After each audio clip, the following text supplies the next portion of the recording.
시청자 여러분 안녕하십니까? 2월 11일 화요일 인사드립니다. 박민영입니다. 안녕하세요. 이혜은입니다. 간밤 뉴욕 증시는 3대 지수가 모두 상승하면서 마무리를 했습니다. 관세에 대한 이야기들이 계속 나오고 있고 그 이야기를 저희도 매일 전해드리고 있는 것 같은데요. 뉴욕 증시는 이를 차차 소화하는 모습을 간밤에 나타냈죠.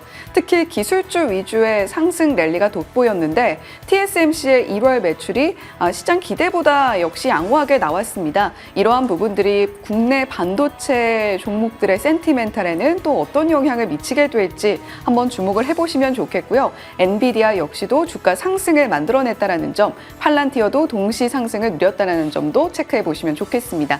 자, 그와 함께 테슬라는 이러한 기술주 랠리에서 소외되는 모습을 나타냈는데요. 스티펠에서 목표가 하향 조정이 있었습니다. 전기차 판매보다는 앞으로 자율주행에 방점을 찍어야 한다라는 이야기가 나오고 있습니다만 IB들마다 테슬라를 바라보는 시선은 여전히 제각각인 모습도 함께 체크를 하셔야 되겠죠. 쏟아지는 뉴스 속에서 각 기업의 흐름에 대한 단서 등이 나오고 있습니다. 어떻게 모아서 나의 투자 포트에 대한 고민을 해결해 갈 것인가 저희도 같이 살펴보겠습니다. 어제 국내장이 어땠는지부터 열어보시죠. 요즘 국내 증시 보고 있으면 지난해 그렇게 안 좋았던 것이 이런 때는 득이 되는구나 라는 느낌입니다. 여러 가지 변수와 악재를 다 겪었더니 올해는 되도록이면 긍정적으로 해석하려는 분위기가 국내장에 조금 나타나고 있지 않나 싶습니다. 조금은 반가운 내성이 생긴 그런 장이죠. 그것은 트럼프에 대한 내성, 트럼프에 대한 적응도 조금 생겨났고요. 그래서 상호간세 이슈가 있었음에도 그리고 미국장이 그의 영향을 받았음에도 불구하고 국내장은 한국 영향 조금 제한적인 흐름으로 반영해 갔습니다. 전약 후강의 흐름이 어제 나타났죠. 다만 외국인의 매도는 있었다라는 점은 체크해 봐야겠죠. 코스피 코스닥 거래대금이 각각 10조 넘어섰습니다. 코스닥의 거래대금 10조 정말 얼마 만에 보는가 싶은데요. 여러 가지 노이즈가 있었음에도 코스닥은 그 저항을 뚫어내고 올라가는 흐름입니다. 어제도 1%의 상승으로 750에 육박한 채로 끝이 났습니다. 말 그대로 종목 장세 활발하게 펼쳐지고 있는 코스닥입니다. 작년에 갖은 수모와 고초를 겪었던 국내장, 그러나 금투세 폐지 이슈 있었고 상대적인 매력도 저평가로 부각이 되면서 작년에는 빠질 때 그 물량을 받아주는 하락시 매수 주체가 없어서 속절없이 밀렸는데 최근에는 누군가 던지면 누군가 받아주는 분위기, 하락시 매수 주체가 있다라는 점이 지수를 좀 지지해주고 있지 않나 싶습니다. 어제 코스피가 장중에 22포인트 정도 빠졌었는데 그중에 14포인트 정도는 삼성전자가 되돌렸습니다. 이게 삼성전자 어제 당일 차트거든요.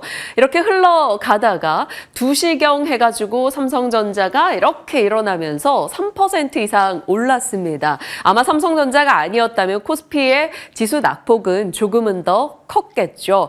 어제 삼성전자와 삼성전자 쪽으로의 밸류체인 반도체, 전통 레거시 반도체 종목군들의 강세가 도드라졌습니다.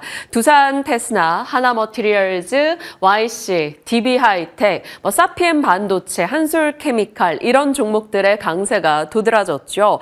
왕의 귀한이라는 키워드가 문득 생각이 나는데 과거에 왕의 귀한 삼성전자가 일어설 때는 사실 다른 쪽의 수급을 다 빨아먹으면서 갔던 분위기였었죠. 그래서 이런 흐름이 계속적으로 진행된다면 사실 이쪽으로 수급이 흡수될 여지가 있어서 좀 경계를 해야겠습니다만 일단은 어제장 그동안 못난이 평가받았던 삼성전자 일어선 점 반가웠고요. 기관뿐 아니라 외국인의 매수가 요즘 종종 들어오고 있다는 점에서 삼성전자로의 시각 변화가 나타나고 있습니다.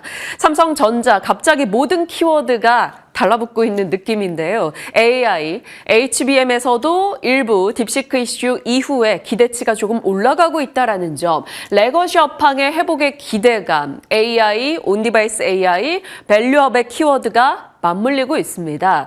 하루짜리 흐름일지 아니면 삼성전자로의 혹은 레거시 쪽으로의 달라진 분위기로 해석을 해야 될지는 앞으로를 지켜봐야겠죠. 어제 삼성전자가 지수 방어를 한데 들어가 있었던 여러 내용들입니다. 해외 쪽부터 볼까요? 최근에 미국의 제조업 지수가 호조였죠. ISM 제조업 호조, 반도체 쪽에 대한 모멘텀으로 보통 해석을 합니다. ISM 제조업 데이터가 좋다라는 것은 한국의 반도체 수출 증가랑 밀접하게 관련되고 있기 때문이죠. 그리고 삼성전자가 앞으로 글로벌 전체 HBM 시장의 20%를 차지할 것이라는 분석이 나오고 있습니다. 빅테크 업체들의 맞춤형 반도체에 대한 HBM 수요라는 것이죠. 그래서 해외 모멘텀이 더해지고 있는 가운데 반도체 업황 측면에서 1월 달 낸드 가격이 5개월 만에 반등을 보였고 글로벌 업체들이 그동안 낸드 업황이 좋지 못하다 보니까 감산을 계속 해왔었는데 일정 부분 이 감산 효과가 반영되면서 낸드 가격이 반등을 할 것이다라는 기대치가 높아지고 있습니다. 거기다가 또 하나 불을 지핀 게 바로 중국의 이구환신 효과가 반영된 춘절에 대한 이야기인데요. 이 부분은 잠시 후에 짚겠습니다. 자, 이렇게 해외와 업황 측면에서 긍정의 포인트가 있었고요. 삼성 그룹으로 봤을 때는 또 이런 소식들이 있었죠. 저희 계속 짚고 있는 사법 리스크 해소 소식, 그리고 스타게이트에 삼성이 합류해서 무언가를 보여주지 않겠는가에 대한 기대감, 갤럭시 S25 판매 호조, 이것으로 인해서 온디바이스 AI 쪽이 자극됩니다. 퀄리타스 반도체, 제주 반도체 이런 쪽에 올라가는 이슈가 되겠죠. 그리고 K칩스법 논의에 대한 기대감이 높아지고 있고요. 2나노 제품의 테스트 제품이죠. 수율이 올라가고 있다. 이런 소식이 들려옵니다. 모처럼 약간 업황 측면에서도 기업 내부 이슈에서도 긍정의 요소가 조금은 모였다라는 느낌이죠. 그리고 작년에 삼성전자는 10조 규모의 자사주 매입을 하겠다라고 밝힌 바가 있었는데요. 1차적으로 자사주 매입했던 규모가 3조 정도 얼추 다 매입해가는 분위기라는 거죠. 그래서 2차적으로 자사주 매입 공시가 나오지 않을까에 대한 기대감까지 더해졌습니다. 그래서 어제장 삼성전자가 올라설 수 있었던 것이고요. 삼성전자와 삼성전자 밸류체인 종목들이 강세를 기록한데 또 이 춘절 이슈를 자세히 봐야 될 것 같습니다. 이 영화 기억하시는지 모르겠어요. 나는 네가 지난 여름에 한 일을 기억하고 있다. 공포물이었던 걸로 기억하는데 약간 인용을 해봤습니다. 나는 지난 춘절에 일어난 일을 알고 있다. 중국 춘절에요. 중국 내에서 가전 쪽, 휴대폰 쪽 판매가 굉장히 좋았다라고 합니다. 이구환신 검색량이 무려 4천만 건이었고 잠정치 기준으로 전국 디지털 제품 판매량이 450만 대를 돌파했다고 하네요. 춘절 이구환신 효과를 보면서 그동안 중국 내에 쌓여있던 재고가 꽤 많이 처리됐겠구나. 그러면 다시 리스토킹이라 그러죠. 재고를 축적하는 과정이 진행된다면 생각보다 이 반도체 업황이 조금 더 빠르게 회복될 수 있다라는 기대로 이어진 거죠. 그래서 업황의 조기 안정 모멘텀이 생겨났고요. 메모리 가격 안정에 대한 기대가 나왔습니다. 때마침 트렌드포스에서 DDR4 가격이 추락하던 것이 일단 하락을 멈췄다라는 것과 중국의 낸드사가 가격 인상을 통보했다. 이런 소식 등이 좀 맞물렸습니다. 전통 반도체로 본다면 D램 내에서 전통 반도체 매출이 삼성전자가 훨씬 많죠. HBM으로 한다면 SK하이닉스를 저희가 더 우위에 두고 있습니다만 그래서 지금으로서는 이 중화권, 스마트폰, 전통 반도체, 레거시 이런 키워드를 달고 봤을 때는 삼성전자가 조금은 더 매력적일 수 있다라는 얘기도 있습니다. 실질적으로 사실 HBM 종목들이 훨씬 더 가파르게 올랐기 때문에 선택하기 편한 선택지라는 것도 큰 영향이 있겠죠. 1월 달에 이런 얘기 좀 나눴던 것 같아요. 중국의 이구환신에 처음으로 스마트폰 등의 디지털 기기가 들어갔기 때문에 그로 인해서 스마트폰 노출도가 높은 MLCC, 패키지 기판 이런 쪽을 같이 살피자고요. 어제 삼성전자와 레거시 반도체 소부장, 두산 테스나 등등의 종목이 올랐죠. IT 부품단에서도 생각을 해볼 필요가 있겠습니다. MLCC, 기판, 손떨림 보정 부품, 디스플레이 부품, 휴대폰용 광합 필름 등등이 있겠죠. 실질적으로 어제 꽤 많은 부품주들이 같이 좀 반응을 하는 모습이 있었어요. 삼성전기라던가 세경하이테크라던가 이런 종목들이 되겠죠. 자, MLCC 쪽에 삼성전기 얘기 살짝 해보도록 하죠. 그것을 위해서는 앞서 봤던 이 스마트폰에 대한 얘기를 좀 더 자세히 짚을 필요가 있겠습니다. 자, 트럼프가 상호관세 카드를 꺼내 들었죠. 그런데 KB증권에서 스마트폰 섹터는 이 상호관세 영향이 제한적일 것이다. 이렇게 전망을 했습니다.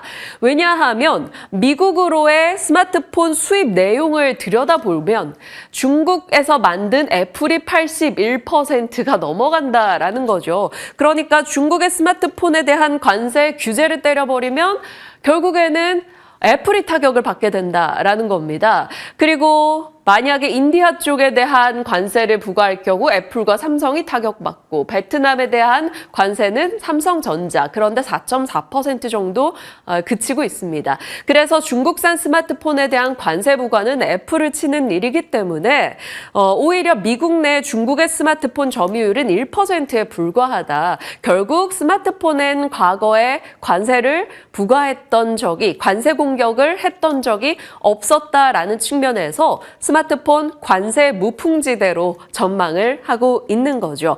그래서 스마트폰 부품 라인은 비교적 긍정적이다라는 시각이었고요. 부품 업종 내에서 탑픽으로는 삼성전기를 꼽았습니다. IT를 자극하는 뉴스가 이렇게 많이 나왔어요. 관세에서 약간의 무풍지대 역할, 그리고 애플의 폴더블 폰 뉴스도 있었고요. 갤럭시 S25 판매 호조, 그리고 이구환신 소식이 들려왔죠. 이 빨간색 글씨들은 탑픽 종목 이런 게 아니고요. 어제장에서 각 뉴스에 따라 움직인 종목들을 말합니다. 갤럭시 S25 판매 호조 이슈 속에 두산테스나 퀄리타스 반도체 이런 쪽이 올라갔고요. 폴더블 쪽 뉴스로는 덕산 네오룩스가 급등세를 시원했습니다. 그리고 이구환신 등의 스마트폰 MLCC 쪽에서 삼성전기가 4% 상승을 나타냈죠. 자, MLCC 참 오래전부터 얘기했던 것 같은데 드디어 움직임을 보여주고 있네요. 저희가 삼성 트레이드 최근에 많이 짚어가고 있죠. 반도체, 전고체, 전장, 유리기판, 로봇, 바이오, 통신 등이었는데 그동안은 바이오, 로봇, 유리기판에 좀 불이 들어와 있었다면 오늘 이제 이런 뉴스들을 감안해 봤을 때는 반도체, 유리기판 혹은 스마트폰 IT 부품 쪽으로도 불을 더 넓혀볼 수 있지 않을까 싶기도 합니다. 그런 측면에서 삼성전기의 차트 한번 떠올려 보실까요? 삼성전기는 어찌 보면 IT 시대의 트렌드를 보여주기도 합니다. 과거 애플 아이폰이 처음 나왔을 때라던가 프리미엄 폼이 인기를 끌 때라던가 2014년도부터 2018년도 저점에서 고점 대비 4만 원에서 14만 원까지 정말 어마어마하게 올라가기도 했었거든요. 이쪽이 지금 스마트폰 프리존에 대한 기대를 안고 있고요. 중국의 이구환신 효과가 있습니다. 사실 삼성전기 주가의 발목을 잡고 있었던 것은 바로 중국 경기에 대한 우려였죠. 중국에서 아무도 이런 엣지 디바이스, 스마트폰이나 태블릿 기기를 사지 않는다. 그러니까 그쪽으로 MLCC 등의 매출 비중이 높은 삼성전기는 이렇게 주가상으로 발목 잡힐 수밖에 없었던 겁니다. 그런데 이쪽에서 재고 축적이든 뭐든 조금의 재고를 떨쳐냈다라는 소식, 족쇄가 조금 풀린 듯한 소식이 들려온 거죠. 그리고 삼성전기는 유리기판 키워드 들어가죠. AI, 자율주행, MLCC, FCBGA 여러 가지 현재와 미래 산업이 조금 잘 섞여 있는 그런 사업부를 갖고 있습니다. 그리고 수급 개선이 있는데 연말부터 보니까 조금 장기적으로 포트를 구성한다는 연기금의 수급이 꾸준하게 들어오고 있고요. 외국인도 이 거래를 연속해서 좀 사고 있습니다. 삼성전기에 꽤 많은 시달림을 보냈던 시절이 있었는데 연말부터 달라지고 있는 이 분위기에 이제는 조금 편승해도 될 것인지 궁금해지는 시점입니다. 그 외 삼성전기를 자극하는 또 다른 모멘텀에 대해서는 잠시 후에 해낸커가 자세히 짚어줄 겁니다. 자, 이렇게 시장은 반도체와 IT 부품, 테크단에 대한 분위기가 조금 형성이 돼서 어제장에 이제 주요 덩어리로 하나 놓고요. 그 외에 살펴봤을 때는 정말 명확한 종목 장세가 전개되고 있다라는 느낌이죠. 언제까지 뜨거울까요? 로봇 뜨겁습니다. 국내에서, 해외에서 약간 시세가 주춤하려만 하면 다시 장작이 들어와서 또 누군가가 땔감을 넣어주는 국내 해외 모멘텀이 계속 더해지고 있죠. 어제도 로봇주에 힘을 실어줬던 것은 그 전 거래일에 들려왔었던 SK의 로봇 이슈도 있었고요. 테슬라의 휴머노이드 로봇 10조 달러 수익 창출 기대 뉴스, 애플의 가정용 로봇 이슈가 있었습니다. 그래서 로봇 섹터 내 일부 종목들 강했고요. 유리기판도 삼성의 진출 이후 수급의 하나의 선택지로 들어가 있습니다. PI는 IPO 종목이다 보니까 훨씬 더 민감하게 반응해서 어제 상한가 진입이 됐고요. CNG 하이테크, 삼성향 매출 비중이 꽤 높은 기업이라고 말씀을 드렸었는데요. 어제 장에서도 개별 뉴스가 나오면서 12% 정도 급등으로 반응하기도 했습니다. 한빛 레이저도 삼성향 매출이 좀 있죠. 17% 상승이었고요. 어제 이 시간에 짚었던 비만 치료 쪽, 올릭스가 일라이릴리에 약 1조 원의 수출을 해냈다라는 소식에 메시 치료제 쪽, 비만 쪽, 혹은 RNA 쪽 움직임이 있었습니다. 올릭스 상한가였고요. 비만 치료제 쪽에서는 D&D 파마텍과 펩트론의 강세가 있었고요. 원료 쪽에서는 ST팜, RNA 쪽에서 움직임이 일부 보이기도 했습니다. 실적 이슈와 함께 첨생법 이슈 같이 맞물렸던 파미셀도 좀 강세 흐름 제약바이오에서 함께 나타냈고요. 그리고 시진핑 방안에 대한 기대감이 다시 한번 좀 등장하면서 엔터 미디어 게임이 올랐는데요. 엔터, 스튜디오 드래곤, 시프트웨어, SAMG, 엔터 역시나 강세 흐름을 나타내기도 했습니다. 명확한 종목 장세 속 어떤 선택을 해야 될까요? 그런데 일단 좀 눈에 띄는 것은 로봇에서 레인보우 로보틱스가 조금 조정이 나오고 있다라는 점입니다. 그도 그럴 것이 정말 가파르게 많이 올랐었기 때문이죠. 그러니까 로봇 섹터 내에서도 그동안 많이 오른 것은 일부 조금 조정이 있고 올라가는 쪽이 또 있다라는 점에서 슬슬 이쪽 대장에서 빠진 수급이 어디로 가는가에 대한 고민은 함께 가져볼 필요가 있을 겁니다.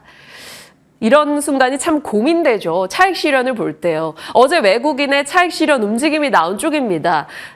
연초에 강했던 HBM, SK하이닉스와 한미반도체 어제 밀렸죠. 조선 쪽에서는 하나오션 하락 있었습니다. 전력에서는 HD현대엘렉 등의 외국인 매도 잡혔고요. 로봇에서는 레인보우 로보틱스, 비만 쪽에서는 삼천당 제약 외국인의 매도가 있었습니다. 이렇게 외국인의 차익이 나오는 기존에 잘 갔던 종목들에 대한 어느 정도 이익을 챙겨보고자 하는 흐름. 과연 그러면 내가 투자자라면 그대로 그것을 보유할 것인지 아니면 함께 수급 이동을 고민할 것인지 선택의 기로에 놓일 때가 가장 고민스럽긴 합니다. 자, 그러면 어디론가 이동할 경우에는 지금 시장의 후보지가 어디가 될까에 대한 고민이 같이 들어가야겠죠. 레거시 반도체, IT 부품, 폴더블, 온디바이스 AI 이런 쪽이 될까요? 요즘에 온디바이스 AI 종목으로는 퀄리타스 반도체가 꽤 핫합니다. 꾸준하게 상승세를 12월 초부터 보여주면서 10% 정도 상승이고요. AI 소프트웨어 진영에서는 더존 비존 이런 종목들도 신고가 같지만 셀바스 AI도 어제 13% 급등이었죠. 어제 이 셀바스 AI 기억하십니까? 저희 김경준 부장의 약간 첫째가 토모큐브라면 둘째가 셀바스 AI 이런 느낌으로 얘기를 주셨었는데 강하게 급등이 나오기도 했습니다. 다음 종목 한번 넘겨볼까요? 전고체 쪽에서는 어제 유일에너테크가 반응했습니다. 상한가 기록하면서 현대차가 전고체 라인 3월에 이제 뭐 가동한다 뭐 이런 얘기가 나오면서 전고체 쪽에 수급이 있었죠. 엔터 쪽 하나 더 보면 중국의 방한 이제 시진핑의 방한 이슈 속에 조금 중국 쪽의 민감도가 높은 엔터사, SM이 조금은 더 상승률로는 민감하게 반응을 했네요. 그 밖에는 뭐 실적주들도 꾸준하게 실적 장세임을 보여주면서 많은 종목들이 시세를 냅니다. 어디로 가야 될까요? 정말 궁금해지는 시점이고요. 그래도 다행인 건 시장이 꼬여있지 않다라는 느낌이 드는 것은 실적에 좀 고지고대로 반응을 한다라는 겁니다. 작년에 기억하십니까? 실적 나왔는데 세론이랍시고 좋은데 빠지고 실적이 못 나왔는데 갑자기 올라가고 이런 흐름이 굉장히 빈번하게 있었습니다. 근데 올해는 실적이 좋으면 좋구나 하고 올라주는 분위기가 형성이 돼서 조금은 더 편하게 볼 수 있는 그런 장이지 않나 싶은데요. 어제 실적 나왔던 기업들 중에 파마리서치 매출이 컨센을 상회했습니다. 수출과 내수가 함께 성장을 기록하고 있고 인도네시아, 일본에 이어 유럽 쪽으로 수출 확대 모멘텀을 올해도 갖고 있다. 상상인 증권에서는 장기 보유하자라며 목표가 33만 원을 제시했고요. 분명히 역사적인 고점 자리에 와 있다. 27만 원 부담스러울 수 있으나 그럼에도 불구하고 충분히 긍정이다. 이런 얘기들이 쏟아집니다. 그리고 어제 시프트업도 실적 나왔죠. 매출액이 컨센을 상회했습니다. 스텔라 블레이드 효과고요. 이제 니케 드디어 2분기에 중국 출시 앞두고 있죠. 그래서 증권사에서 대다수 좀 긍정의 시각인데 목표가가 막 파이가 공격적으로 남아있는 느낌은 아닙니다. 한 7, 8만 원 정도를 제시하던데요. 한번 참고해 주시고요. 그 외에 시간 외에 호실적을 내놨던 기업들, 비상교육이 시간 외에서 실적 내놓고 상한가, SK 이터닉스 실적도 예상보다 다 괜찮았습니다. 시간에 4%, ISC는 실적이 조금 컨센 대비해서는 아쉬울 수 있으나 또 YOY 기준으로는 좋았기 때문에 2% 정도 오르며 끝이 났네요. 자, 어제 시간 외 실적 뉴스들 보다 보면 가장 눈에 띄는 건 결국 한화 에어로스페이스일 텐데요. 이 방산에 대한 얘기 좀 해보죠. 짤막하게요. 워낙 방산 브리핑은 저희가 많이 했기 때문에요. 탈세계화가 진행되고 있죠. 그리고 미중 패권 다툼 굉장히 치열합니다. 그런 가운데 트럼프는 각국의 방위비 분담 올려라. 너네 나라 니네가 알아서 지켜라는 분위기를 형성하고 있죠. 결국에는 자주국방이 어쩔 수 없는 트렌드가 된다라는 겁니다. 러우 전쟁, 중동 전쟁, 트럼프를 통해서 우리는 알았죠. 내 나라를 지킬 힘이 있어야 한다라는 것. 결국 방위 산업, 종전으로 인해서 일정 부분 센티의 위축이 있을 수 있으나 사실 그것은 일시적인 것이고 장기 트렌드에서 방산의 방위비 증가는 어쩔 수 없는 길이다라는 것이죠. 거기다가 어제 당정에서 AI, 우수 첨단 소재 등 10대 국방 전략 기술에 투자한다라는 소식이 들려왔습니다. K방산 수출 지원을 목적으로 하는 것이죠. 이렇게 방산에 대한 뉴스 등 흐름을 좀 간략하게나마 체크하고 있는 가운데 한화 에어로스페이스가 실적을 내놨습니다. 예상을 다 뛰어넘었어요. 매출액, 영업이익, 순이익이요. 간략하게 정리한 거지만 2년 연속 최대 실적이었고요. 처음으로 내수보다 수출이 압도적으로 좋았던 흐름을 나타냈습니다. 며칠 전에 현대로템 실적 좋았던 거 기억나시죠? 현대로템도 괜찮았고 한화 에어로스페이스도 좋았고 여기에 14일에 LIG 넥스원 실적도 앞두고 있는데 역시나 사상 최대 실적에 대한 전망이 나오고 있습니다. 방산의 시계가 훨씬 더 길어질 수 있을까요? 일단 시간 외에서 한화 에어로스페이스는 상한가로 마무리가 됐습니다. 한화 쪽에 뉴스가 있었죠. 단독 주의가 붙어 있기는 합니다. 왜냐하면 첫 시작이 이렇거든요. 정통한 관계자로부터라는 내용. 이것은 앞으로 조금 노이즈가 있을 수도 있고 뭐 확인할 필요가 있다라는 내용인데요. 2023년도 5월에 대우조선해양 유증 참여 당시에 계열사가 대우조선해양 지분을 이렇게 나눠 가졌었던 겁니다. 지금은 이게 하나오션이죠. 하나에어로, 하나시스템, 하나임팩트, 하나에너지로 분리되어 있는 이 하나오션 지분을 하나에어로스페이스로 몰아주는 작업이 착수되고 있다라는 뉴스가 들어왔습니다. 하나에어로 쪽 뉴스로 볼 수 있겠죠. 그래서 김동관 부회장 지배력이 강화된다라는 소식이었는데 여러모로 하나에어로스페이스의 좋은 실적에 이러한 또 개별 뉴스가 있었다라는 점에서 지켜볼 게 조금 많은 방산과 하나에어로스페이스가 아닌가 싶습니다. 자, 오늘의 테마단에서는 양자 이야기 다시 한번 꺼내봅니다. 올해 유엔이 양자의 해라고 꼽았더라고요. 기존 슈퍼컴퓨팅 기술에 약간의 한계에 도달하면서 양자 컴퓨터를 구현하기 위한 기술이 마련되고 있다는 측면에서 이 시장이 성장할 거다라는 기대감이 높아지고 있죠. 그래서 연평균 19% 이상씩 성장 전망이 나오고요. 잠재적 양자 시장으로 인한 경제적 가치가 뭐 2조 달러 규모에 대한 얘기도 나옵니다. 자, 글로벌 빅테크, 엔비디아, 마이크로소프트 등등이 투자를 하고 있고 미국 스타트업들도 호흡을 맞춰나고 있습니다.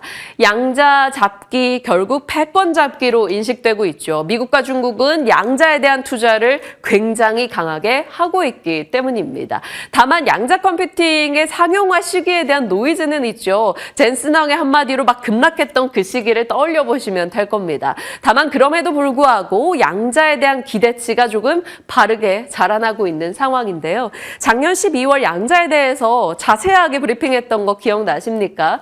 결국 AI로 인해서 엄청난 데이터를 처리하는 것이 필요해졌고 AI를 넘어 양자 컴퓨팅의 개발 속도를 더 빠르게 하고 있다라는 것이었죠. 양자 컴퓨팅은 지금 하는 슈퍼컴보다 30조 배 이상 빠른 연산이 가능하다는 게 당시 구글 윌로우 등장과 함께 조금 이슈가 됐었고요. 양자 컴퓨팅은 중첩과 얽힘의 여러 가지 특성에 고려했을 때 암호 해독과 최적화 확률 문제를 굉장히 잘 푸는 걸로 인지되고 있습니다.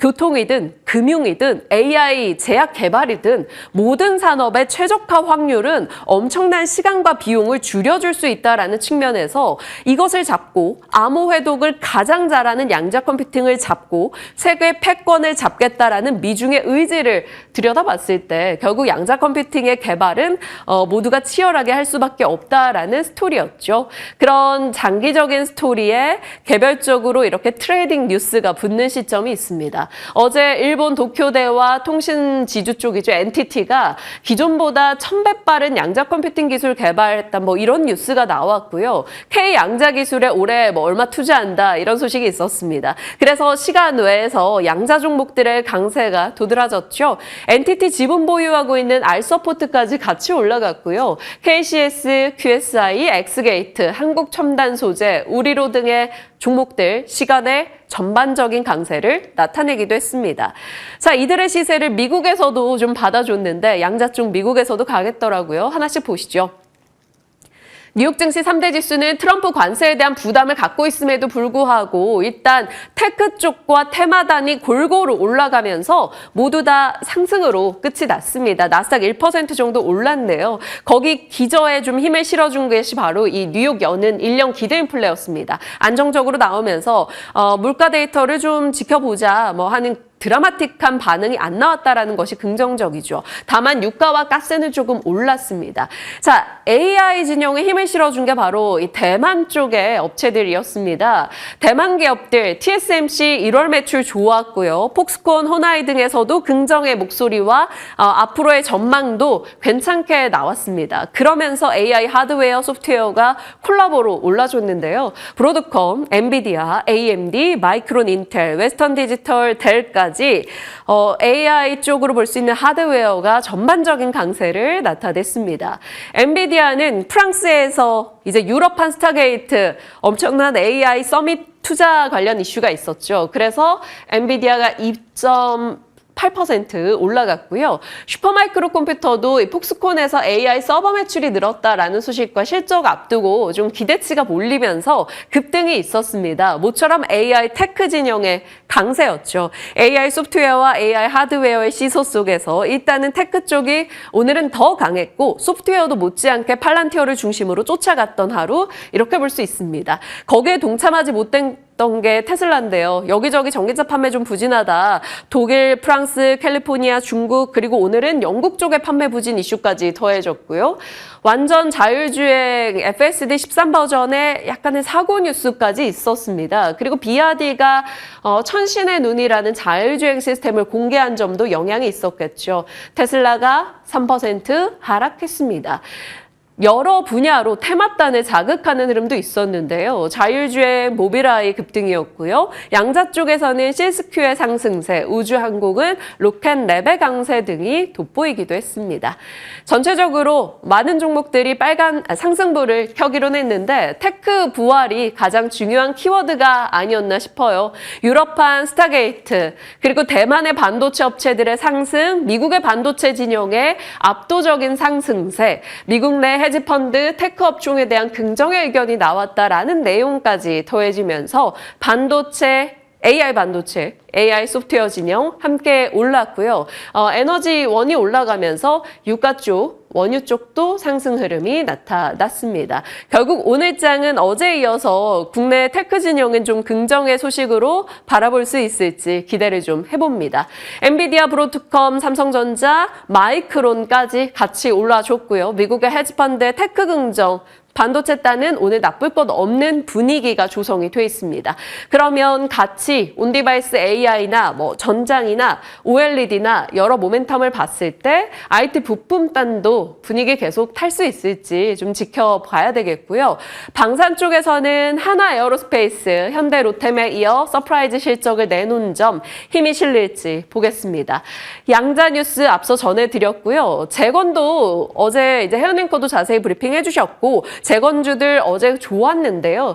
MBC의 보도 측에서 이제 러우 종전 논의가 이번 주부터 시작된다. 그리고 트럼프의 우크라 특사가 20일에 키이우에 방문한다. 이런 뉴스 등이 나오고 있습니다. 로봇은 시세 측면에서는 조금 개별주 단으로 이제는 체크를 하셔야 될 거고요. 개별주 이슈로는 IPO 종목들, 그러니까 오늘 시장에 입성하는 거 말고요. 최근에 신규 상장 종목들이 시세 받을 때는 조금 더 탄력적으로 받는다. 다만 저쪽은 다 트레이딩이라는 점 염두에 두시고 살펴주시길 바랍니다. 자, 오늘의 일정입니다. 일본은 오늘 휴장이고요. 오늘 양자기술 산업화 포럼, MSCI 분기 리뷰 이슈 등이 있고요. 그 외 일정들 잘 체크해 주시면서 어제 현앵커가 보여드렸던 실적판도 한 번 더 기억해 주시길 바랍니다. 시장에 대한 흐름 짚어봤고요. 오늘 섹터 뉴스 어느 쪽으로 잡아주셨을까요? 네, 최근에 반도체 종목들 앞으로 좀 어떤 시선으로 바라봐야 하는가에 대한 이야기들 많이 흘러나오고 있습니다. 그러한 가운데에서 MLCC에 대한 이슈가 어제 시장에서 불거지기도 했죠. 이 기회를 좀 삼아서 MLCC 쪽을 한번 들여다보면 좋을 것 같아서 준비를 해봤습니다. 자, 최근에 자율주행이 부각되면서 MLCC 쪽에도 다시 한번 훈풍이 깃들 수 있을 것인가, 이런 내러티브가 형성이 되고 있는 듯합니다. 자율주행은 트럼프 2.0 시대의 개막과 함께 일론 머스크를 등에 업고 정책주로서 이제 부상을 할 수 있을 것이다라는 기대감이 강력하게 형성이 되어 있죠. 그리고 완전 자율주행 로보택시에 대한 구상을 일론 머스크 CEO 6월 출시로 땅땅 못을 박았습니다. 자율주행 관련주들은 사실 좀 두 가지로 나눠서 봐야 된다라는 이야기는 있죠. 테슬라가 채택을 하고 있는 카메라 방식이냐, 아니면 아이폰의 이 뒤쪽에 카메라를 보시면 여러 가지 크게 환공포증이 있는 사람들은 좀 무섭다라고 이야기도 하고 있는 큰 원의 카메라 그 옆에 달린 조그만 점이 라이다 센서다라는 이야기를 하면서 그 거리를 감지하는 라이다 방식과 좀 구분해야 된다라는 이야기는 하고 있습니다만, 자율주행 관련주들 오랜 어둠을 뚫고 이렇게 올 초에도 상승을 이어오는 중입니다. 반면에 MLCC 관련한 종목들은 오랜 기간 하락을 거듭하다가 2025년 들어서 점차적으로 주가 회복을 만들어내고 있는 상황이죠. 그동안 MLCC 관련 종목들의 주가를 끌어내렸던 주요한 요인 중에 하나는 주요하게 매출이 나오고 있던 스마트폰이라던가 PC의 수요가 점차적으로 줄어들고 있다라는 점이었습니다. 그런데 AI 하드웨어 관련해서 MLCC의 쓰임이 앞으로 기하급수적으로 늘어날 수 있을 것이다라는 전망들이 속속 흘러나왔고요.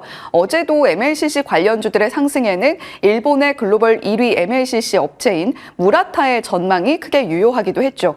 거기다가 전장용 고성능 MLCC 쪽도 우리가 빼놓지 말고 지켜봐야 된다라는 이야기가 나오고 있습니다. 자율주행과 AI를 등에 업은 MLCC 관련주들 다시 한번 크게 기지개를 켤 수 있을까요? 자율주행과 MLCC 종목들이 함께 나란히 주가 상승을 만들어낼 수 있다면 MLCC 관련 종목들의 표정도 굉장히 밝았을 겁니다. 그런데 또 하나 주요한 포인트는 AI 반도체이겠죠. 사실 지난해 연말에는 조금 잡음이 있으면서 횡보세를 보이기도 했습니다만 다시 올 들어서 역시 기지개를 켜고 있는 AI 반도체 종목들입니다. MLCC 역시도 비슷한 패턴을 보인다는 점에서 AI 반도체 쪽과 조금 더 크게 연동이 되어서 흘러가고 있는 듯한 분위기가 연출되고 있다라고도 해석을 해볼 수가 있겠죠. 자, 이제 전환점을 마주하고 있는 MLCC 관련주들일 텐데 어제 시세를 뿜어내면서 연속성을 가져갈 수 있을 것인가가 앞으로 시장에서 MLCC 관련주들을 보는 핵심적인 포인트가 될 겁니다. 앞서서 언급을 해드렸듯이 글로벌 MLCC 1위 기업인 무라타에서 AI 서버 관련 수요가 2배 이상 증가할 것이다라는 코멘트를 내놓았습니다. 나카지마 노리오 CEO의 경우에도 AI 서버 사용의 MLCC 수가 기존 서버 대비 무려 8배나 늘어났다. 그러니까 MLCC 수요는 2배, 서버 대비로는 8배나 늘어나는 이 수요를 앞으로 감안을 했을 때 MLCC 관련주들의 실적 성장도 기대해 볼 수 있다라는 결론이 나는 거겠죠. 실제로 무라타의 분기 영업이익을 들여다보면 스마트폰 시장의 계절성 요인을 핑계로 들어서 분기 기준 17.2%의 영업이익 하락을 발표를 했던 무라타였습니다. 그런데 2024년 4월에서 12월 사이의 영업이익을 전반적으로 통틀어서 살펴보니까 MLCC 판매 증가로 인해서 이익 반등세가 확인이 됐고 순이익은 15% 늘어나는 모습을 보였다라는 것도 저희가 확인이 가능했죠. 무엇보다 순이익의 15% 상승은 3년 만에 반등세를 만들어냈다라는 점에서 굉장히 유의미한 숫자이기도 했습니다. AI 서버에 대한 수요가 확대되고 MLCC 판매가 늘어나면서 실적 개선까지 기여를 해볼 수 있다라는 점은 국내 MLCC 관련 종목들에도 똑같이 동일하게 적용이 되는 부분이겠죠. 국내 MLCC 대표 종목이라 함은 삼성전기일 겁니다. 민영 앵커가 어제 저희 아이템 회의를 하면서 MLCC 쪽을 해볼까 한다라고 이야기를 했더니 삼성전기에 대해서 우리 시청자 여러분들께 이야기하고 싶은 부분이 나 역시 있다라고 또 말씀을 해주셨거든요. 그러면서 1월 7일, 1월 24일에 걸쳐서 두 차례 걸쳐서 방송에 드렸던 MLCC 관련한 판을 한 번 더 보내주셨습니다. 그래서 박앵커의 연결고리가 아니라 박앵커와 연결고리라고 제목을 지어봤네요. MLCC 하면 흔히 하는 이야기가 전력의 댐이다라고 비유를 많이 들곤 합니다. 여러 가지 전력 장치 내에서 필요할 때마다 전력을 꺼내서 사용할 수 있도록 MLCC가 큰 역할을 하고 있다라고 이야기를 하죠. 적층 세라믹 콘덴서라고 이야기를 하고 있는 MLCC인데 이 콘덴서라는 표현 자체가 사실 미국에선 커패시터라고 표현을 하는데 일본식 표현이기도 하죠. 그만큼 일본 기업들이 여러 가지 굴지의 기업으로서 자리 잡고 있다는 점도 우리가 콘덴서라는 표현에 한번 영향을 미치고 있다는 점도 체크해서 가져가면 좋겠습니다. MLCC는 전장화의 필수 요건 중에 하나라고 이야기를 하는데 요즘 사실 차에서 영화도 보고 음악도 듣고 여러 가지 일들을 동시에 할 수가 있습니다. 그리고 자율주행을 수행하는 데 있어서도 이 MLCC가 굉장히 큰 역할을 하고 있다는 것도 분명한 포인트겠고요. 가전제품에도 필수로 들어가고 있다는 것은 우리가 이미 스마트폰이라던가 PC 수요를 통해서 확인이 됐던 부분이고 앞으로 전기차라던가 전장 부품들이 화려해지는 데 있어서는 MLCC가 반드시 필수 구현이 된다라는 이야기가 나타나고 있습니다. 민영 앵커가 1월 7일 방송에서 이야기를 해주었던 대로 AI 서버에 들어가는 MLCC 콘덴서의 양과 자율주행 전기차, 태양광, 스마트폰, 가전제품 전방위적으로 MLCC 수요가 늘어나고 있다는 것이 지금 현재 시장에서 드러나고 있는 모습 중에 대표적인 한 면일 겁니다. 전장의 쌀이라고도 그래서 이야기를 합니다. 2025년 매분기 실적 개선이 예상된다라고 이야기를 하면서 미래에셋증권의 박준서 연구원이 삼성전기 리포트를 낼 때 거를 타선이 없다라는 제목을 달고 리포트를 발표를 했습니다.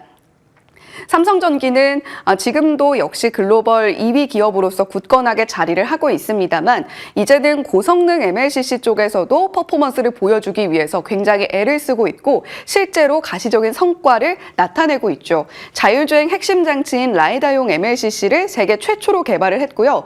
전장 제품이 필수로 얻어야만 하는 신뢰 규격이 있습니다. 그 인증을 성공했다라는 점에서도 삼성전기, 물론 유리기판 쪽으로도 테마가 형성이 되어 있습니다. 있습니다만 MLCC 쪽이라는 기본적으로 삼성전기가 꾸준하게 내오던 실적 면에서도 놓치지 말고 가져가야겠다라는 아이디어를 얻을 수가 있죠. 어제 시장에서 상승이 나왔던 종목들은 삼성전기뿐만이 아니라 삼화콘덴서, 원준, 아바텍, 대주전자재료, 코칩 같은 종목들이 있었습니다. 특히 코칩 같은 경우는 삼성전기에 MLCC 부품을 납품하고 있다는 점에서 주목을 받고 있기도 하죠.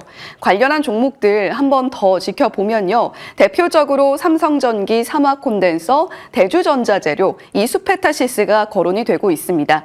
MLCC 쪽을 주요하게 영위하고 있는 삼성전기의 경우에는 테슬라, 현대차, 기아, BMW 같은 주요 유수의 자동차 완성차 업체들을 고객사로 두고 있고요. 삼성전기 어제 4.04% 상승하면서 마무리를 했었는데요. 삼성전기뿐만이 아니라 삼화콘덴서라던가 그 하단의 기업들은 훨씬 더 큰 상승폭을 누리기도 했습니다. 대주전자재료도 3.31% 위아래로 좀 꼬리를 달기는 했습니다만 역시 좋은 모습으로 마무리를 할 수가 있었죠. 이수페타시스는 그 와중에는 가장 상승폭이 더디기는 했는데요. 그럼에도 불구하고 우리가 AI 반도체 쪽에서도 이수페타시스가 MLCC 쪽에서 내고 있는 성과를 놓치지 말아야 한다라는 이야기가 나오고 있습니다.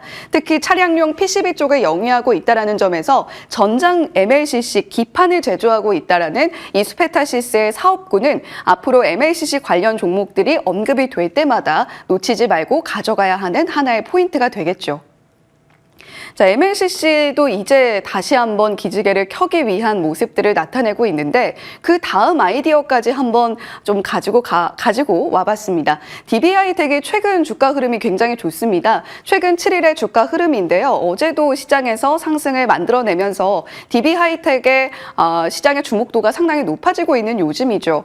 엘스페스사로부터 실리콘 커패시터의 위탁 생산 계약을 따냈다라는 소식이 들려왔습니다. 이 실리콘 커패시터가 무엇인고 하니 MLCC가 이 세라민 적층 커패시터라고 한다면 엘스페스에서 DB하이텍에 맡긴 실리콘 커패시터의 경우에는 세라믹이 아니라 실리콘 전력을 조절하는 장치라고 보시면 되겠죠. 실리콘을 활용한 향후에는 MLCC를 대체할 수 있는 부품이 될 것이다라는 이야기를 하고 있는데 앞으로 MLCC가 좀 범용 전자기기라던가 자율주행 쪽의 부품으로 사용이 된다면 조금 더 집약적이고 조금 더 고성능을 내야 되는 쪽이라면 실리콘 커패시터를 채용할 가능성이 굉장히 높다라는 이야기를 하고 있습니다. 올해 DB하이텍이 실리콘 커패시터 쪽에서 관련 매출을 끌어낼 수 있는 부분 자체는 사실 크게 가늠이 되고 있지는 않은데요. 앞으로 점차적으로 이 부분을 확장을 하면서 2023년에는 2025억 원가량의 매출을 낼 수 있을 것이다. 실리콘 커패시터 부문에서요.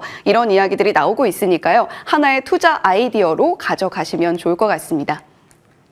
자, 오늘 헤드라인 돋보기입니다. 어제 저희 유튜브 채팅창에서 시청자님 중에 한 분께서 의료 AI 쪽도 한판 정리를 해주시면 좋겠습니다라고 이야기를 해주시더라고요. 그래서 한번 의료 AI 쪽으로 가지고 와봤습니다.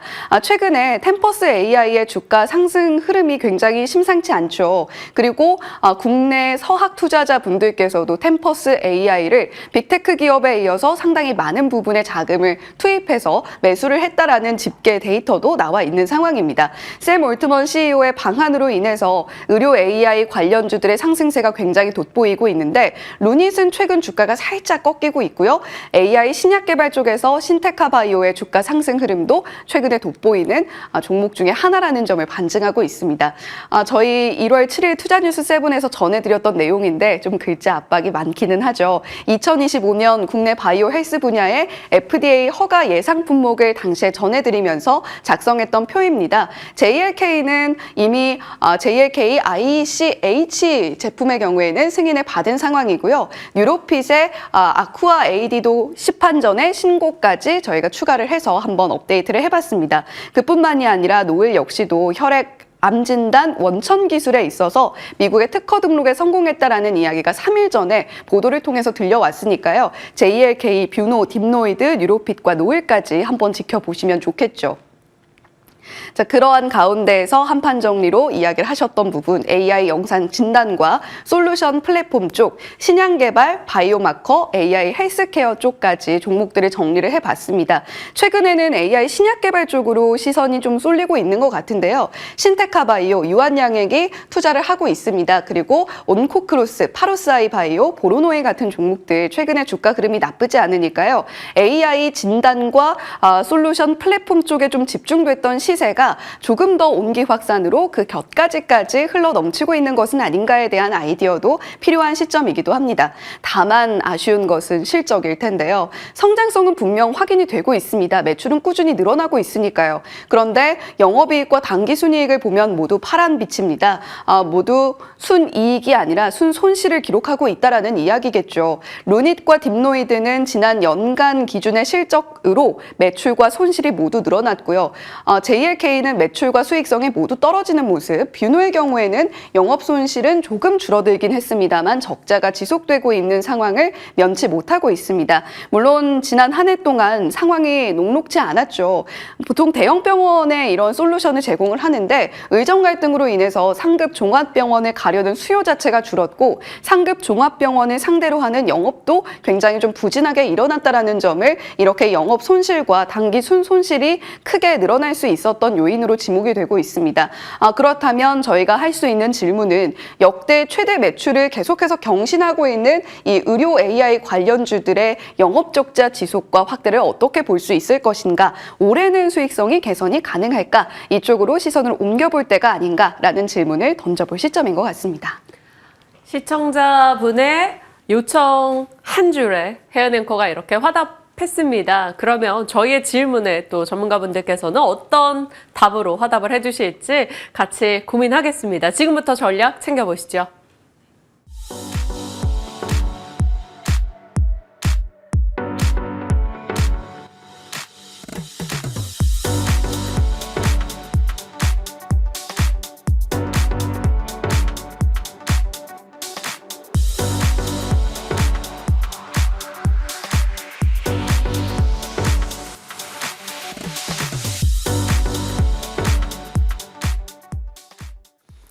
IS셋 김태성 본부장님과 함께합니다. 어서 오세요. 네, 안녕하세요. 안녕하십니까. 어제 지수상으로 보면 별 재미 없었다라고 볼 수 있지만 종목으로 보면 너무 재밌었어요. 재밌는 종목들이 많았습니다. 저는 지수상으로 봐도 괜찮았어요? 괜찮았다라고 네. 좀 느껴져요. 왜냐하면 우리가 금요일날 미국장 하락하는 거 보고 주말 사이에 또 트럼프의 입에 집중을 하면서 상호 관세 얘기 나오고 우리나라 또 월요일부터 지지난주에 악몽이 또다시 재현되는 거 아닐까라는 고민이 많았었는데 어제 그 흐름 정도라면 저는 굉장히 괜찮았던 우리 증시다라고 좀 설명드릴 수 있을 것 같고 더욱이 이제 관세에 대한 이야기가 조금은 완화된 어떤 흐름들은 없었습니다. 그럼에도 불구하고 미국 증시가 아침에 굉장히 강하게 마감을 한 흐름을 우리가 봤기 때문에 오늘 우리나라 증시도 그에 따른 기대감을 한껏도 높여잡고 봐도 괜찮지 않을까라는 의견을 한번 드려보도록 하겠는데요. 지금 전체적으로 시장에 투자하신 분들의 마음은 똑같을 것 같습니다. 지금 위기이자 기회인 것 같기도 하고 기회이자 위기인 것 같습니다. 그러니까 이거 양자인가요?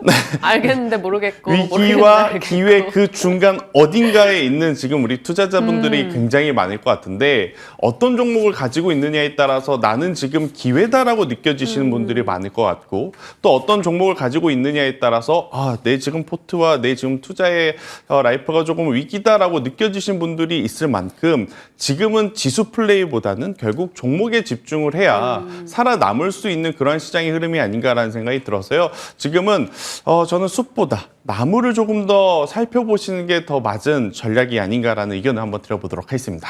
그러면 지금부터 속도전으로 짧게 나무 하나씩 들여다볼게요. 삼성전자 지금 산다 안 산다? 저는 매수 의견 드리겠습니다. 매수 의견. 네. 그러면 삼성전자 밸류체인에서 산다면 무엇을 산다? 삼성전자만 먼저 보겠습니다. 삼성전자만 앞다네. 왜 그러냐면 우리나라 시장 어떤 특징상 삼성전자가 만약 여기서 또 바닥을 잡고 올라가게 되면 수급의 쏠림 현상이 좀 강하게 나타나는 경우가 많은 것 같아요. 그래서 소부장주들도 물론 같이 움직이겠지만 그동안에 강했었던 전력, 조선 아니면 제약바이오 일부 종목군들의 어떤 수급까지도 빨아들일 가능성이 높기 때문에 네. 우선 삼성전자의 상승세가 나타난다면 저는 삼성전자만을 보시는 게 맞을 것 같고요. 삼성전자가 폭발적인 상승세를 보이지 않고 뜨뜻미지근한 모습을 보인다라고 하면 저는 조금은 더 역시나 SK하이닉스 밸류체인단의 장비주들을 보는 게 더 맞지 않겠는가라는 의견을 한번 드려보도록 하겠습니다. 네, 삼성전자가 시세로 밀어붙여 수급을 빨아들이며 올라간다면 삼성전자 당연히 지금 매수 고인 것이고요. 만약에 그쪽의 반응이 미온적이다라면 다시 한번 HBM 진영의 장비주들 체크하자 이렇게 주셨습니다. 그러면 IT 밸류체인 내에서 어제 이제 후반에 좀 더 강하게 움직임 나타냈던 게 유리기판이죠. 뭐 한빌레이저나 CNG 하이테크 이런 개별 종목들도 있었고요. 뭐 JNTC, 피롭틱스, 뭐 피롭은 대장이니까요. 근데 이쪽 유리기판 어떻게 보세요? 너무 걱정하지 마시고 봐도 괜찮은데 문제는 주가의 위치가 조금 다르다라는 거죠. 그러니까 대형주들은 아직 바닥에서 덜 올라온 상황. 하지만 중소형 장비단 종목군들은 신고가 영역에서 더 갈 거냐 말 거냐의 지금 갈림길에 서 있는 상황이기 때문에 이건 시청자분들의 어떤 성향에 따라서 굉장히 호불호가 갈릴 수밖에 없을 것 같아요. 하지만 저는 개인적으로 많은 개인 투자자분들이 매수는 잘하지만 손절을 잘 못하신다라는 것을 감안을 해보면 중소형 기업들, 제가 피롭틱스 좋아하거든요. JNTC도 좋아하고요. 하지만 이제 시기적으로 지금은 오히려 SKC 아니면 삼성전기 아니면 제가 오늘 준비한 원픽을 보는 게 더 좋지 않겠는가라는 의견을 한번 드려보도록 하겠습니다. 갑자기 원픽이 뭔지 막 궁금해지는데 일단 잠시 후에 재미를 위해 남겨둘게요. 그러면 이 IT단에서 이제 이구환신 뭐 애플의 폴드업을 생각보다 갤럭시 S25 평이 지금 괜찮고요. 그러다 보니까 모처럼 IT 부품단의 기대가 좀 올라가고 있어요. 그래서 앞서 혜연 앵커가 자율주행 쪽으로도 잡아주셨고 AI 서버단을도 MLCC 해서 MLCC의 삼성전기 얘기 저희 아까 자세히 좀 살펴봤었는데 괜찮을까요? 저는 충분히 괜찮다라고 보여져요. 그리고 이제 삼성전기가 정말 오랜만에 이 MLCC라고 하는 부품의 수요처를 확실하게 좀 찾은 모습이 아닌가 싶습니다. 그동안 MLCC라고 하는 분야 자체가 사실은 진입 장벽이 그렇게 높지 않다 보니 많은 기업들이 참전을 했었고 또 MLCC의 수요가 전기차 시대를 맞이하면서 폭발적으로 늘어날 것이기 때문에 MLCC를 정말 많이 생산을 했었던 시기가 있었습니다. MLCC가 많아지면 당연히 해당 제품의 가격이 떨어지죠. 그러니까 굉장히 많은 또 기업들의 수익성이 악화된 모습들을 보이면서 MLCC 관련주 혹은 모멘텀 부자라고 불렸던 삼성전기마저도 사실 그동안에 큰 어떤 시세를 내지 못했던 상황이었던 것 같습니다. 하지만 가지고 있던 MLCC의 재고도 지금 굉장히 타이트하게 관리가 되고 있는 상황이고 또 이제 MLCC 전장용 혹은 또 MLCC가 로봇이라는 혹은 AI라고 하는 산업과 만남으로써 굉장히 또 한 번 더 폭발적인 수요를 불러일으킬 수 있겠다라는 기대감이 지금 시장에 쌓여 있는 거죠. 그러다 보니까 저는 삼성전기를 포함한 MLCC의 확장성을 좀 고려해 봐서 지금부터 이쪽은 당연히 투자의 관점으로 보시는 게 맞지 않겠나라는 의견 드려보도록 하겠습니다. 네. MLCC 쪽에서 삼성전기에 초점 맞춰 얘기해 주셨고요. 다음 앞서 혜연 앵커도 MLCC 얘기해 주셨으니까 체크하고 자율주행 코멘트가 있었단 말이죠. 이제 여기저기서 자율주행의 이야기도 한 번씩 계속 거론이 됩니다. 밤사이 미국에서도 뭐 모빌아이 등이 올라가기도 했고 비아디의 이슈도 있었고요. 뭐 자율주행 트렌드에서는 어떤 걸 키워드 잡고 계세요? 일단은 FSD를 생각한다면 카메라 모듈이겠지만 지금 시장의 화두는 FSD보다는 살짝 이 다른 쪽에 대한 어떤 이 자율주행 관심들이 높아지는 것 같아요. 특히나 BYD라든지 알파벳에 대한 자율주행 관련주들이 움직이게 되면 카메라 모듈보다는 라이다 센서류들이 시장에서는 더 관심을 받고 있는 것 같고 또 이제 로봇주들의 확장성이 이 센서류들의 이제 투심까지도 번진 것 같습니다. 그래서 저는 이번 주 중반, 후반까지는 로봇주도 좋지만 로봇주 지금 가격적으로 부담 굉장히 많이 되거든요. 어제 제가 장중에 여러 가지 HTS를 켜서 보니까 레인보우 로보틱스 기준으로 신용 매수가 막힌 증권사들이 몇 있더라고요. 그래서 이제 이 부분을 고려해 봤었을 때 로봇주들을 쫓기보다는 저는 오히려 이 확장성을 띠고 플러스 자율주행이라고 하는 모멘텀을 얻고 있는 라이다 센서류를 보는 게 맞지 않나. 또 이쪽 같은 경우에는 SOLSL앱이 대장인데 이쪽은 앞서 이야기한 삼성전기의 전장용 MLCC하고도 굉장히 밀접한 지금 상황이기 때문에 저는 오히려 SOLSL앱이 더 지금은 가격적으로 메리트가 있지 않겠나라는 의견 드려보도록 하겠습니다. 네, 기억해 보겠습니다. 다음은 실적주로 갈 텐데 실적 한화 네. 에어로스페이스 어제 시간 외 실적 예상을 뛰어넘는 서프라이즈였습니다. 지금 시청자분들의 목소리가 조금 올라와요. 김태성 본부장님 지난주에 네. 방산주 지금 매수 지금 하지 말자라고 얘기 주셨는데 잘 나왔다. 어떻게 된 일이냐? 라고 요청을 하시네요. 제가 지난주에 두 가지 기업을 잘못 전략을 짰었어요. 또 반성의 시간을 첫 왜 번째로는 갑자기, 삼양식품, 삼양식품. 두 번째로는 하나 에어로스페이스를 포함한 방산주.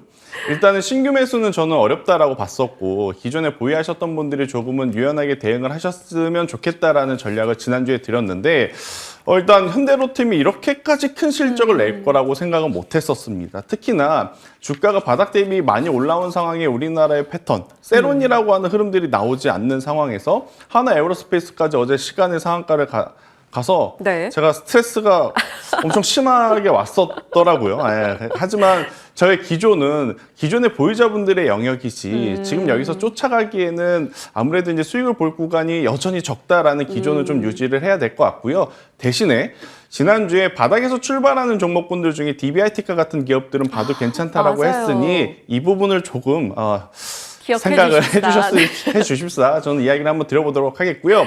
일단 방산주들에 대한 아쉬움을 저는 어디서 그럼 달래볼 수 있겠느냐.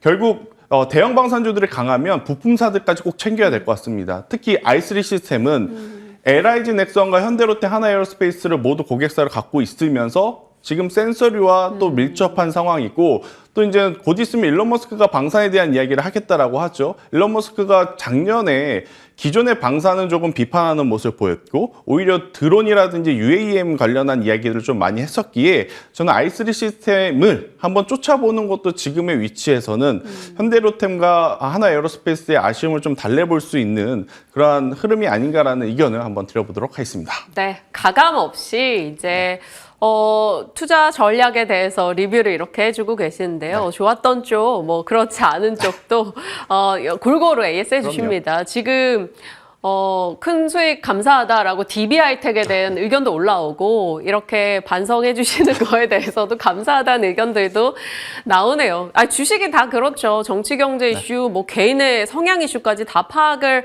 하고 반영이 되는 것이라 참 어렵긴 한데 그래도 언제나 신뢰감 있게 이렇게 AS 해주시는 김태성 본부장님 다시 한번 감사합니다.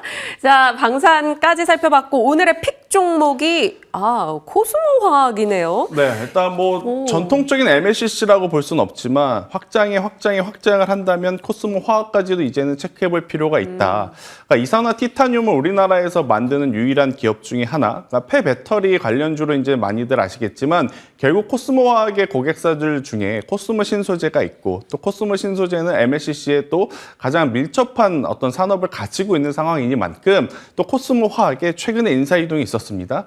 과거 삼성전기에서 부사장을 역임하셨던 분이 코스모 화학에 이번에 합류를 하셨더라고요. 그렇기 때문에 약간의 어떤 테마군이 형성이 된다라고 하면 지금의 위치에서의 코스모 화학은 추가적인 하락을 고민하시기보다는 기술적인 반등 그 이상을 한번 기대를 해보는 것도 괜찮지 않겠나 싶어서요. 손절라인 17,000원만 잘 지켜주신다면 저는 목표가 25,000원까지 추가 상승을 하는 것에 한번 기대를 걸어보자라는 의견 드려보도록 하겠고 정말 오랜만에 MLCC 이야기들이 네. 어제 나온 거거든요. 저는 MLCC가 오늘 뭐 내일 이틀 정도 쉬어간다 하더라도 추가적인 상승세 충분히 나올 수 있겠다라는 의견 드려보도록 하겠습니다. 네, 참고하겠습니다. 시장 전반에 대한 그리고 종목에 대한 AS까지 함께해 주셨습니다. IS 김태성 본부장님과 전략 챙겨봤네요. 고맙습니다.